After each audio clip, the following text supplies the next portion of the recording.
تو اب سمجھ لیں آپ کہ یہ ساری گواہیاں آنا جی، پھر ان سے پرکھنا، پھر ان پر علماء سے مشاورت کرنا، پھر آپس میں بحث کرنا، پھر فیصلہ لکھنا، تو اور بیچ میں کوئی کال بھی آ سکتی ہے. تو کل کا جو چاند تھا اس میں یعنی دو پہلو میں عرض کرنا چاہتا ہوں. پہلا پہلو تو یہ ہے کہ وہ نظر آ سکتا تھا لیکن اس کے لیے پرفیکٹ کنڈیشنز ضروری تھی، اور پرفیکٹ کنڈیشنز میں ہے کہ موسم بالکل ٹھیک ہو، اس میں ہیزینس نہ ہو، اس میں بادل نہ ہو، کوئی اس طرح کی رکاوٹ نہ ہو. تو آپ کو پتہ ہے کہ کل کا جو موسم تھا وہ کافی یعنی پورے ملک میں تقریباً اس میں اس طرح کی کیفیت تھی کہ اس میں یعنی کچھ نہ کچھ مسئلہ تھا. اچھا، دوسری طرف سے یعنی شریعہ کی ڈائمینشن سے ہم دیکھیں گے نا، تو یہ جو اس طرح کا ماحول ہوتا ہے، علت والا ماحول ہم کہتے ہیں کہ اس میں نظر آنے میں کچھ رکاوٹ ہے، تو اس میں شریعت کی طرف سے آسانی یہ ہے کہ ایک خبر بھی رمضان میں قابل قبول ہو جاتی ہے. صحیح ہے. تو مطلب شریعت کی طرف سے تھوڑی سی رعایت تھی اور چاند وہاں سے تھوڑا سا پیچیدہ تھا. ٹھیک ہے نا. تو اب ہمیں وہ ایک گواہی تھوڑا سوچ سمجھ کے لینی تھی کہ کہیں اس میں گڑبڑ نہ ہو، دھوکہ نہ ہو. تو اس لیے ہم جو بھی آ رہے تھے، ہمارے پاس گواہیاں آ رہی تھیں، ہم اس کو دیکھ رہے تھے، اس سے بات کر رہے تھے، اس کو پرکھ رہے تھے. تو اس میں ہمارے پاس جو گواہیاں جن پر ہم نے آخر میں مدار رکھا تھا، اس میں بھاولپور کی گواہی تھی. صحیح ہے. وہاں 3-4 افراد نے دیکھا تھا. قلعہ سیف اللہ سے 4-5 افراد کی گواہی تھی. ثوابی سے گواہی تھی. تو اس کے بعد پھر ہمارے پاس 2 گواہیاں اور بھی اس قسم کی آئیں کہ ایک جہاز کی گواہی تھی. اچھا، ہوائی جہاز. ہاں صحیح ہے.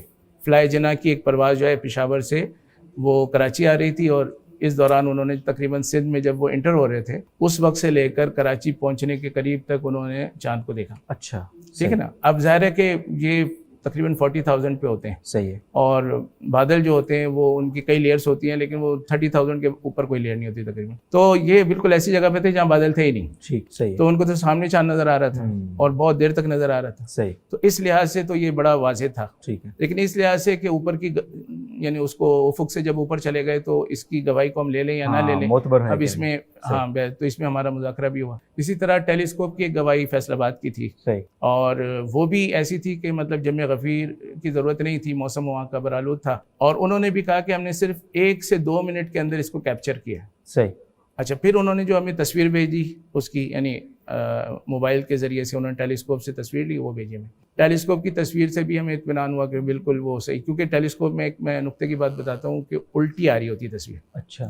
تو اگر کوئی بنا کے بھیجتا نا تو وہ ضرور سیدھی کر کے بھیجتا تو انہوں نے الٹی بھیج دی. صحیح. اس سے ہمیں اور اطمینان ہوا کہ بھائی یہ تو صحیح. پھر ہم نے ان سے بحث کی جب، تو انہوں نے ہمیں ڈیٹا بھی دیا کہ میرے ٹیلیسکوپ کے اندر یہ ڈیٹا آ رہا ہے، تو اس سے بھی اطمینان. تو ایسی کئی گواہیوں کے بعد جو جا کے جو ہے نا یہ فیصلہ ہوا. ہمارا جو فیصلہ کرنے کا وہ ہوتا ہے نا، ہماری تقریباً 17-18 افراد کی کمیٹی ہے، اور جب تک ان میں سے اکثریت کسی چیز پہ متفق نہیں ہوگی فیصلہ نہیں ہوگا. ٹھیک ہے نا. ایک آدمی کا تو یہ مسئلہ نہیں. اچھا، پھر جب ڈیٹا آ رہا ہے تو ڈیٹا کو تو ایک آدمی سنے گا، ظاہر ہے. ایک آدمی نے سنا، اس نے ریکارڈ کر لیا، پھر دوسرے نے کوئی اور سنا، اسے ریکارڈ کر لیا. تو ڈیٹا ہم لے رہے ہوتے ہیں، ان میں سے جو سمجھ میں نہیں آ رہی اس کو کاٹ رہے ہوتے ہیں، جو سمجھ میں آ رہی ہے اس کو دیکھ رہے ہوتے ہیں. اس طرح سے یعنی بہت سارے فون سننے پڑتے ہیں اور بہت سارے لوگوں سے بات چیت کرنی پڑتی ہے. اچھا، آپ نے دیکھا ہوگا جب طلبہ کا وہ امتحان ہوتا ہے نا، تو جو بہت لائق طالب علم ہوتا ہے اس کا فوری طور پر پتہ چل جاتا ہے صحیح ہے، اور جو بہت نالائق ہوتا ہے اس کا بھی پتہ چل جاتا ہے. یہ جو درمیان کا مسئلہ ہوتا ہے نا، اس کا 1 گھنٹہ تقریر امتحان چلتا رہتا ہے. بالکل اسی طریقے سے یہاں پر جب لوگ بتاتے ہیں اس قسم کے چاند کا جو کہ تھوڑا سا گرے ایریا میں ہوتا ہے، تو ہم ان سے زیادہ پوچھتے ہیں. صحیح. اور وہ بھی زیادہ بتاتا ہے، اضافی باتیں بتا رہا ہوتا ہے. تو اس وجہ سے ہمیں اس کو یعنی ایک کال کو کنکلوڈ کرنے میں بھی وقت لگ رہا ہوتا ہے. اچھا، خیر، پھر یہ کنکلوژن ہو گیا سمجھیں ایک لیول پر. پھر اس کے بعد پھر ظاہر ہے ان کے مجموعے سے کیا نتیجہ نکل رہا ہے. پھر اس مجموعے پر اگر یعنی سارے لوگ تو ظاہر ہے فلکیات کے بھی ماہرین نہیں ہیں ہر چیز کے، تو اب ہمیں بریفنگ دینی ہے. تو میں نے جن لوگوں کو سنا ہے میں اس کی بریفنگ دوں گا، دوسرے لوگ بریفنگ دیں گے، جو بھی ساتھی سن رہے ہیں. اس کے بعد پھر مطلب اس پہ تھوڑی بحث ہوگی، پھر کہیں پر وہ ڈاؤٹ کریٹ ہوں گے تو پھر ہم مشورہ کریں گے آپس میں. تو کل ہم نے باضابطہ حضرت شیخ الاسلام صاحب متقی اسماعیل صاحب سے باضابطہ 5-6 منٹ کی گفتگو کی اور ان سے مذاکرہ کیا. صحیح. تو ہم بعض گواہیوں کے حوالے سے ہم ان سے پوچھنا چاہ رہے تھے.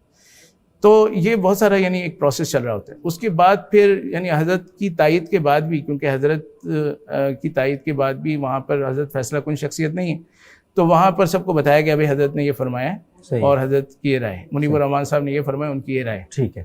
اس کے بعد پھر بحث ہوتی رہی، پھر جا کر ایک اتفاق رائے ہوا. ٹھیک ہے. پھر اس کے بعد فیصلہ لکھا جائے گا نا. فیصلہ ظاہر ہے کہ وہ باقاعدہ پرنٹڈ ہوتا ہے, تو وہ پہلے سے لکھا ہوا تو نہیں ہوتا نا, تو وہ اس وقت لکھا جاتا ہے. پھر اس پہ دستخط ہوتے ہیں, ٹھیک ہے نا, ہر ایک کے دستخط ہوتے ہیں. دستخط کے مرحلے میں بھی ایسا ہو سکتا ہے کہ کسی کو ڈاؤٹ ہو, تھوڑا بہت سمجھانا پڑتا ہے, پھر جا کے وہ دستخط کرے گا یا وہ اپنا کوئی اعتراض لکھے گا. تو مطلب یہ سارے مرحلے ہوتے ہیں, اور جب پورا اطمینان ہوتا ہے کہ بس اب جو ہے اتفاق رائے ہے, جی اس کے بعد پھر ہم جاتے ہیں فیصلے اس کے لیے. ٹھیک ہے, اچھا تو لمبا ہو جاتا ہے سلسلہ. بہت شکریہ بھی.